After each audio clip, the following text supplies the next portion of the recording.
Hello there, thank you for joining me again today. On the bench is a Roberts FM radio, along with does medium wave and long wave bands, tape cassette player, and usual refinements from the 1980s, 90s I think.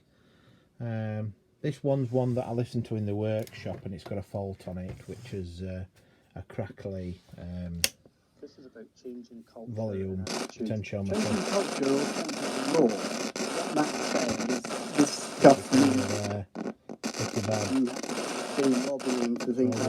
we'll see if we can repair it. Kind of thing.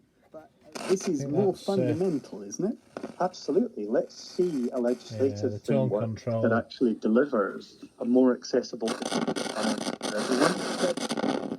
Yeah, so we'll whip it apart and see if we can repair that.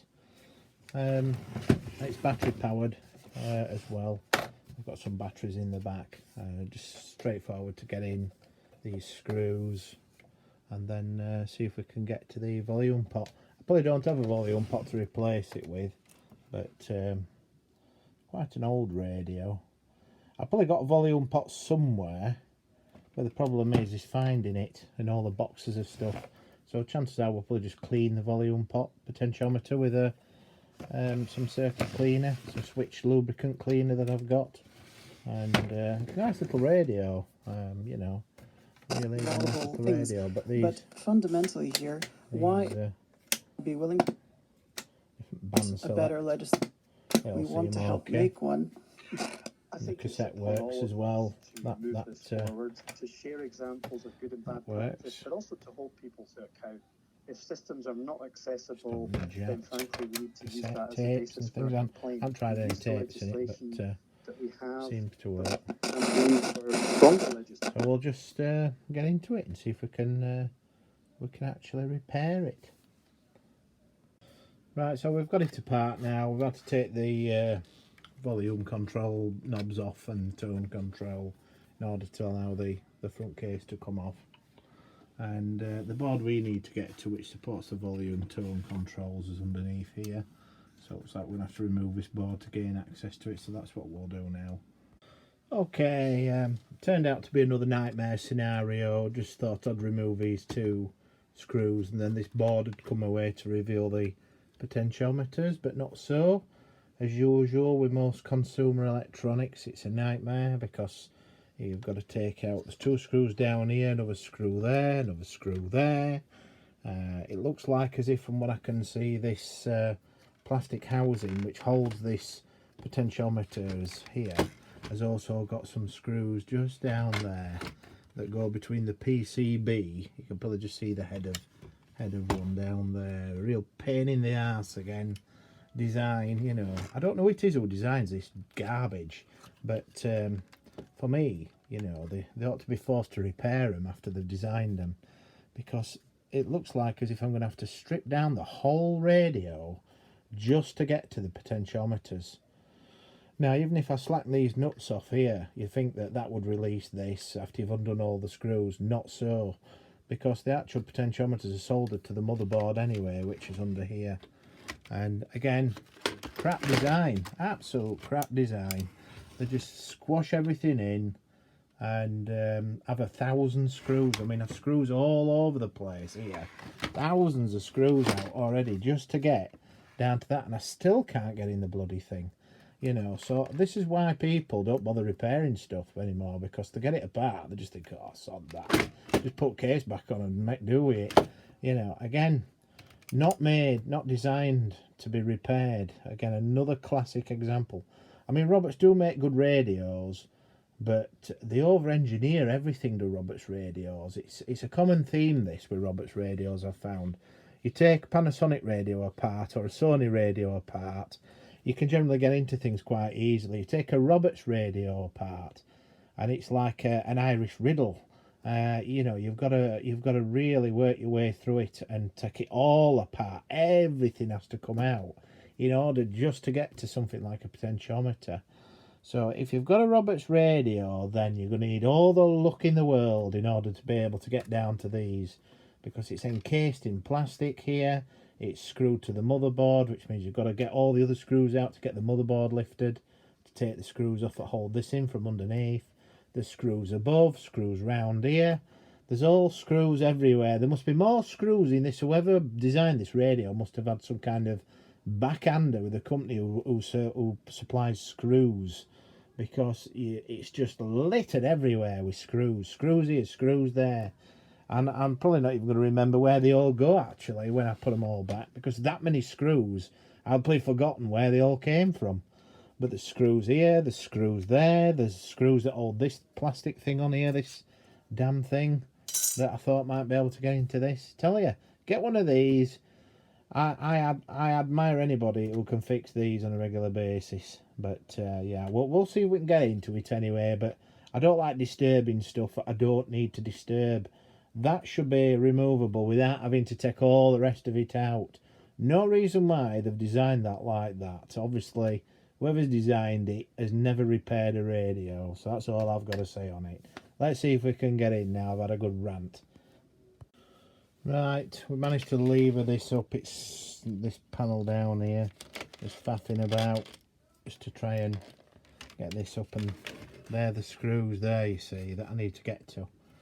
There were already 2 screws from above screwing down, so why I need to put another 2 screws that way, I don't know. So we'll have to get these off now. We've levered it up, and then we can then hopefully get to the potentiometers once we've undone these nuts, get this plastic thing off. I thought I might be able to just pivot that board back, you know, out of the way. This graphic equalizer thing with the LEDs, this comes off, but the board physically moves, but it's actually screwed in down here somewhere. There's another screw down here that goes from that way, from beneath up. So if that came off, you're able to gain access straight away to the potentiometers, and then obviously spray switch lubricant cleaner into them, and then give them a twiddle to clean the carbon tracks, then, you know, put it back together without having to take it all apart. So, you know, again, and now it's well, hopefully when I get those 2 screws off and those 3 nuts off the potentiometers, this whole plastic assembly will come away, hopefully. Right, I've got these screws off from underneath now, so hopefully this will come off. Oh, hooray! Well, I never. Can you believe it? So why couldn't they have just made it like that in the first place? Where it just came off like that without having to take all that apart, you know, and strip it all down with thousands of screws and more thousands of screws. You know, again, crap design. So let's have a look here. We should have some access holes on the side of these potentiometers, so we might be able to get them to spray that one there. Might be able to do it, get something in down there. Yeah, we can definitely get some spray into this one there with that little hole to clean the carbon track when we adjust the control. That's got a little hole just there, as you can see down there. Now this should have a hole as well. Now I think, judging by the top cover, let's have a look, which is what? That's the volume, which is this one here. That one's the volume, and these are the tone controls. So we can clean. Okay, before we use the circuit spray, I just wanted to look at these potentiometers. As we obviously went through in the last part of the video, that the little access holes here, we can squirt some switch cleaner in, which we've got some Service-All switch contact lubricant cleaner, which is very good for this kind of repair. And basically as well, the nice thing about this volume potentiometer, when you look at it very carefully, it's actually totally open, and you'll be able to see if I just grab hold of the shaft, and then you can see the parts inside moving. So you can see the wiper there, that tiny little finger, when I can point to it, if I can get my hand to move in the right place, that little tiny copper finger there that you should be able to see, that's actually on the carbon track. You can see there's one at the top and one at the bottom as well. So let's see if we can get in a bit better there, with a bit more light perhaps. And you can see then that there's all exposed, you see, so it's not enclosed like the other potentiometers are. That's probably why that ended up being more noisy than the others, because it's open and dust and crud can get in. So we're going to spray in that those two holes, the top and bottom, while rotating the potentiometer light. It'll wipe all the rubbish off the carbon tracks, you see. And that's a nice easy repair. It's a lot easier to repair that than normal. So that's what we'll do. And that should sort that out. Anyway, before we do that, we'll just have a general look inside the unit. It looks like as if obviously this takes batteries as well as mains, so we've got mains input socket on the side here, transformer, bridge rectifier.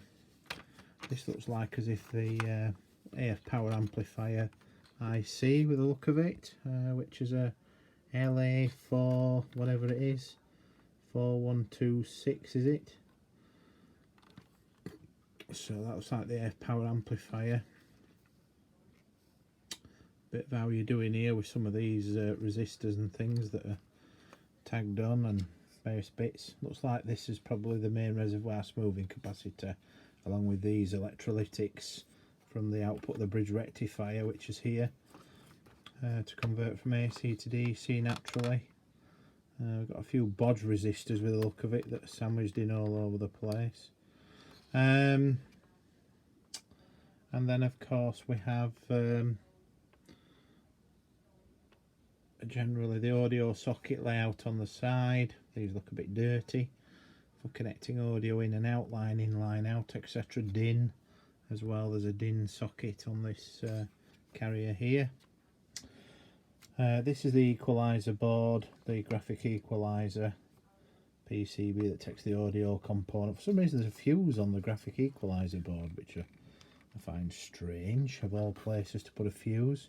I'd expect that to be down here somewhere. Why there's a fuse there, I don't know. It's a bit of an odd place to put it. Then as we get over onto this side, we've got another IC here, another LA audio IC I think it is. Then we go over to the RF tuning section. So we've got the receiver discriminator chips, the variable capacitor, the quad gang variable capacitor, which tunes both the long wave, medium wave and FM stations. Some RF coils, etc. must be part of the IF stages, etc.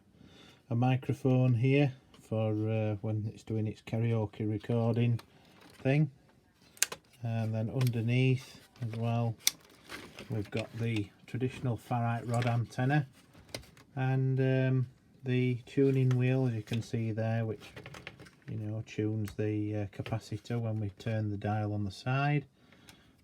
This will be for along a medium wave ferrite rod, and then there's probably another receiver section here, which looks like it's part of the RF receiver or tape deck thing. I think that's might be something to do with the tape deck actually, that board, because I think the heads go underneath, yeah, for the tape deck.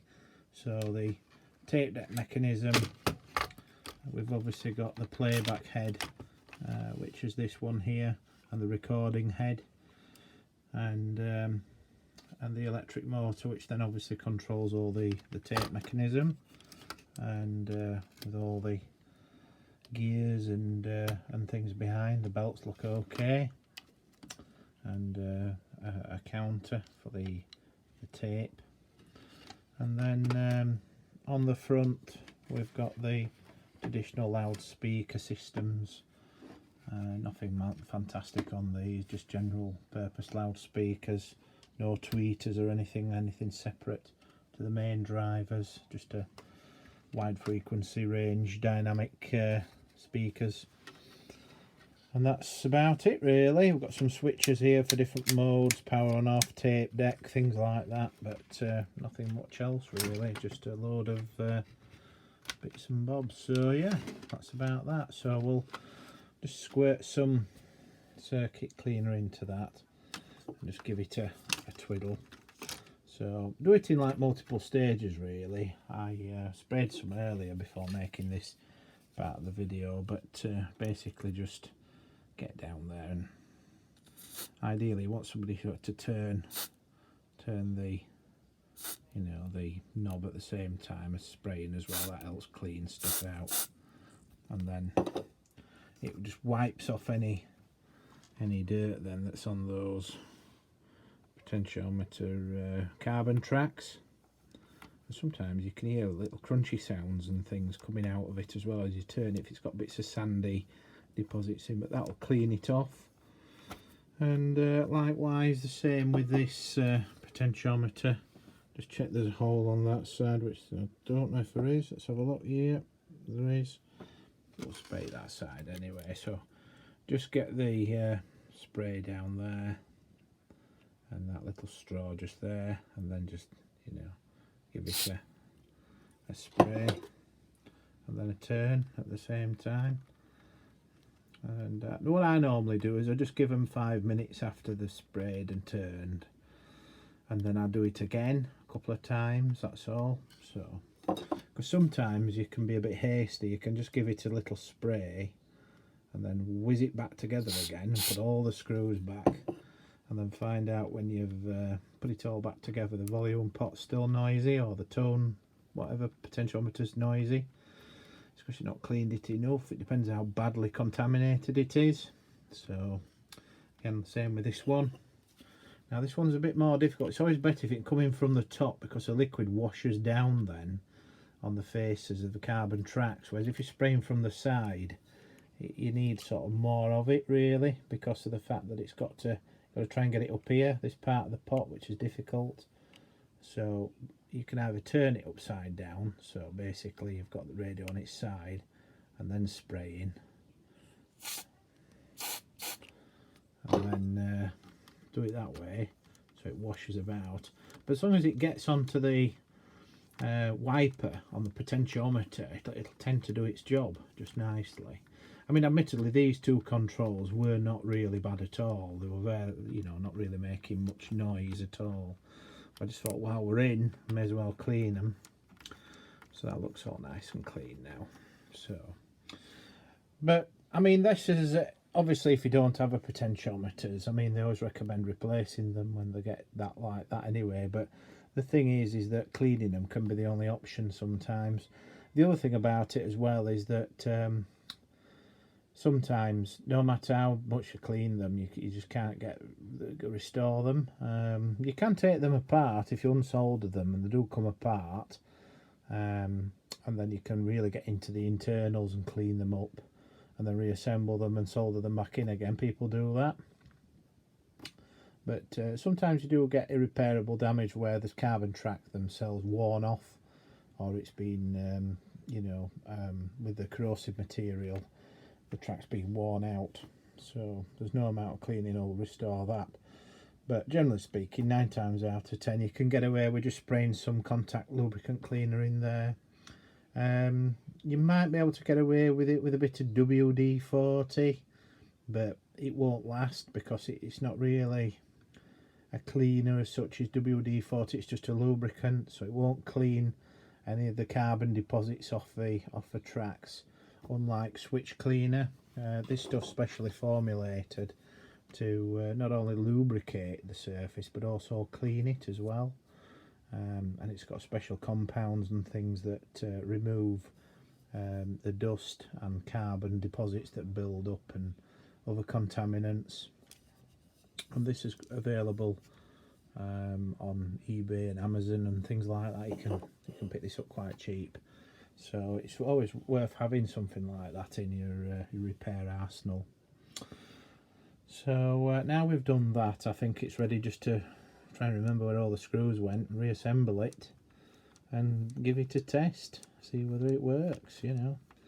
Fingers crossed it'll it'll work, it'll spring back into life and work properly.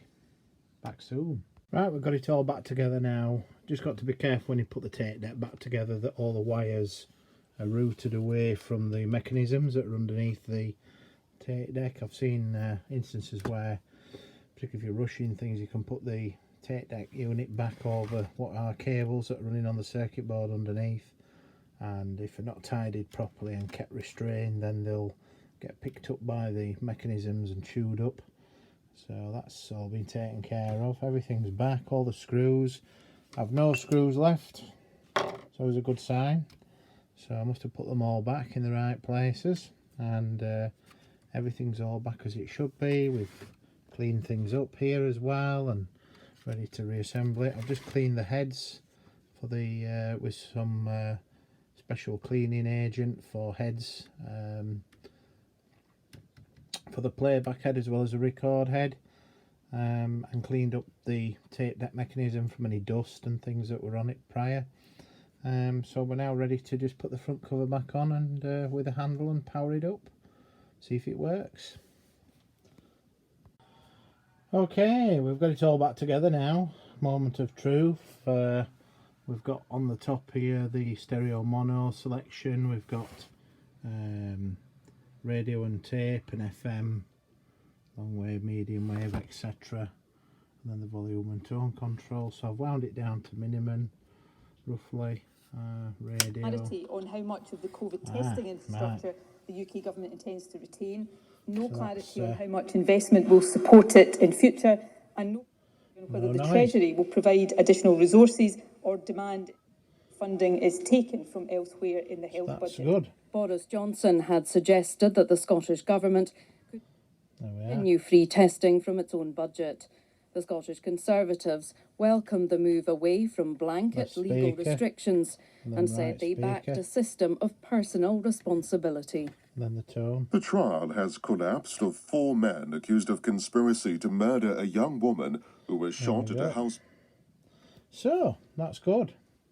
That's repaired that, so it doesn't matter what you do with the Black Lives Matter campaigner remains in hospital. So, that's a good repair. But it's not without its problems though, because naturally the age of the unit, some of the plastic was brittle inside, and there's bits, fragments broken off from where the handle attached to the casing of the radio, but it still retains quite nicely. Managed to fix that. The little pin that goes across normally went to these little bits of bracket. You can't glue them together, all broken. That's the trouble with the age of the thing. I've had to leave one screw out because the pillar that the screw went into on the inside here had all broken apart, which is what these little bits are here, and it just crumbled totally. And it's not as if it snapped off as a round cylindrical tube from the front face here that then he could super glue back on and then use the screw in again. He couldn't do that, so I've had to leave one of the screws out, I'm afraid, from one of the corner screw fixings, which is up here in the top right. It doesn't need it because there's another 2 screws here, one down there in the corners, so it's not going to cause any problems or anything. But that's the trouble, you see, when you're doing really old radios like this one here, this Roberts RSR50 radio. When you're doing these radios that are very old, especially for being, you know, around for a long time, the actual plastic becomes brittle, and sometimes the knobs break as well when you're pulling them off, and the side there, the tuning knobs can snap, they'll break. The same with the switches. These, so on some radios you have to remove these piano keys that are for the tape deck in order to get the case off. When you pull on them, they can break because they're so brittle.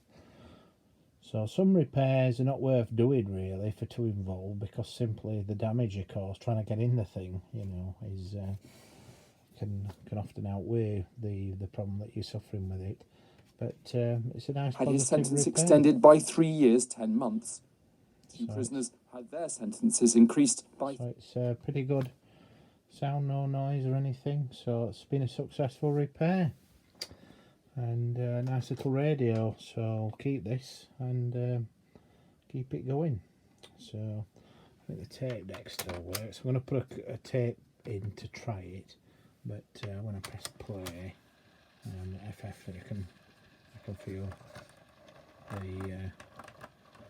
the little cogs and things turning, so I don't see that being a problem not working, but we'll test it with a tape anyway. And that's that. So little overview of the radio. We've got stereo mono switch, we've got a radio and tape deck switch, FM, medium wave and long wave. So I don't know if it picks up well on medium wave. Let's see what we can get.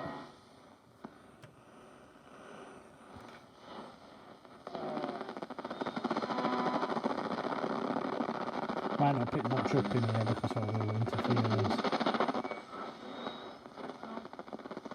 You were going to meet your real mum. You didn't know you were going to meet sisters and you were going to have a relationship with them, and they're strong women and there's a real connection there. But it could go the other way. So I do come back to that. I think there is that thing of you have to... It almost takes all those decades to prepare yourself for the possibility it will happen again. Long wave.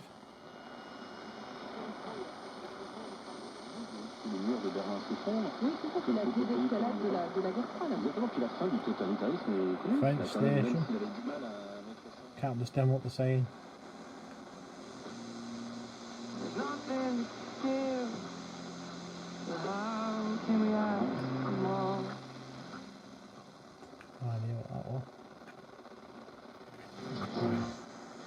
Pourquoi? Parce que après, il est né à Stavropol, qui est une ville dans le côté.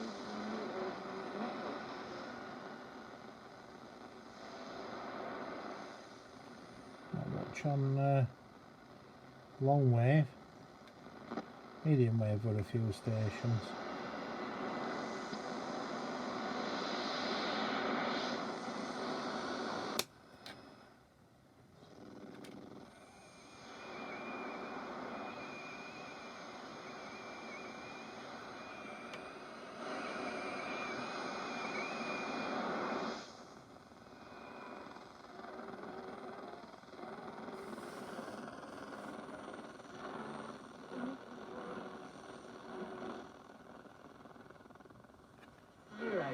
My mum found this scholarship program to American boarding schools. I managed to get a scholarship and I ended up not far from on the East Coast. My roommate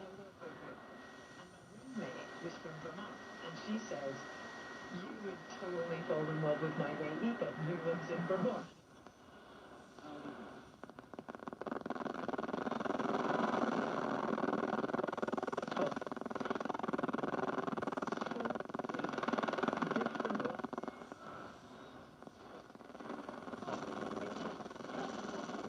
Bohemian paradise to me. And again, I'm looking at it with rose-tinted glasses. There were all sorts of, difficult. So there we are. That's that then. So we confirmed it works, and wonderful. Anyway, I hope you've enjoyed the video. It might instill confidence in yourself at some point in the future in doing little minor repairs like that, and going into things. And thank you very much for watching. If you like the video, please subscribe, and I look forward to seeing you in the next one. Thank you. Bye bye.